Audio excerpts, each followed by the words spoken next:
Hi guys, welcome to our channel. Please subscribe the channel. నేను upload చేసిన ప్రతి video మీకు ముందుగా నోటిఫికేషన్ రావాలంటే గంట సింబల్ నొక్కి ఆల్ నొక్కండి. ఒక లైక్ కామెంట్ కూడా ఇవ్వండి. Thank you.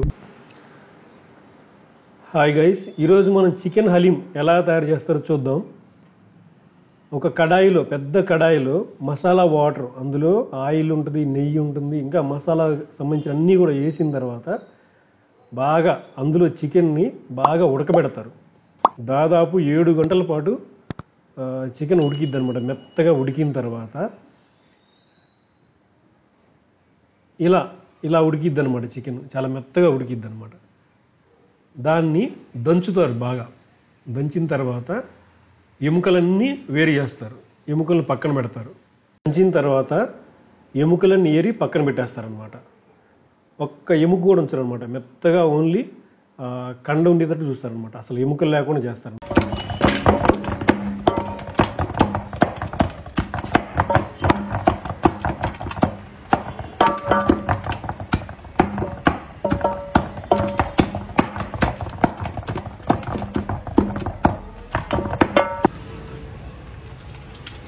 ఇవేంటండి రైస్ అన్ని గోధుమ రవ్వ, మినపప్పు,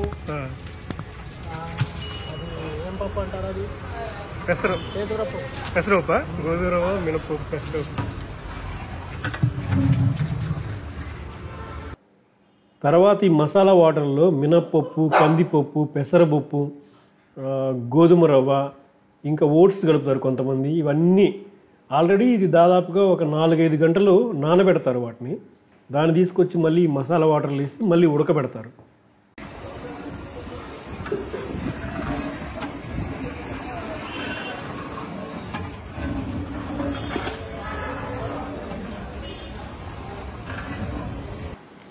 ఈ గోధుమ రవ్వ, కందిపప్పు, పెసరపప్పు అన్నీ కూడా బాగా నాని ఉంటాయి కదా. నాని అన్నీ కూడా మళ్ళీ బాగా ఉడికే వరకు కూడా దాదాపు ఒక 1 అవర్ పాటు వీటిని అలా తిప్పుతూనే ఉంటారనమాట. ఆ తర్వాత ఎముకలు తీసేసిన చికెన్ ఏదైతే ఉందో ఆ చికెన్ని ఈ పెద్ద కడాయిలో వేసి మళ్ళీ ఒక గంట సేపు ఉడకబెడతారనమాట. అలాగే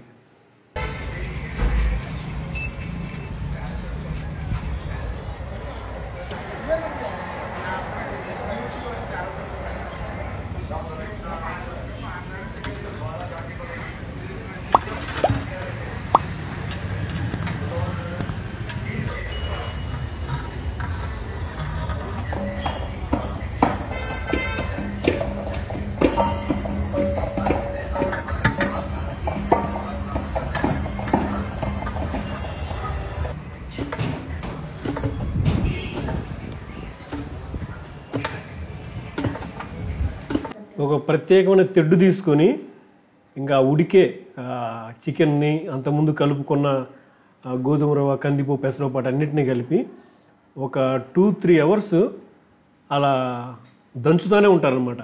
దంచంగా అది ఇప్పుడు మనం తినే హలీం ఎలా ఉంటుందో జిగటగా అట్లా ఒక క్రీమీగా తయారైద్ది అనమాట.